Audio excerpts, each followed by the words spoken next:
Inilunsad na ng MMDA ang website kung saan maaaring makita ang mga paglabag sa batas trapiko sa ilalim ng NCAP o No Contact Apprehension Policy. Sa website na mayhuli-ka.mmda.gov.ph, kailangan lamang ibigay ang plate number or conduction sticker at ang motor vehicle o MV file number. Ayon kay MMDA Chairman Don Artes, ang paghingi ng MV file number ay para sa dagdag na seguridad at proteksyon ng may-ari ng sasakyan. Siguraduhin rin aniya na tama ang mailalagay na plate number at MV file number dahil maaaring lumabas ang no record found kahit sa isang mali lamang.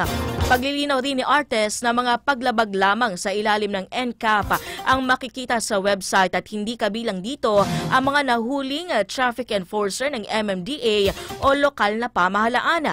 Makikita rin sa website ang gabay kung paano magbayad, kung saan magbabayad ng multa at kung paano umapela sa mga nakatalang paglabag.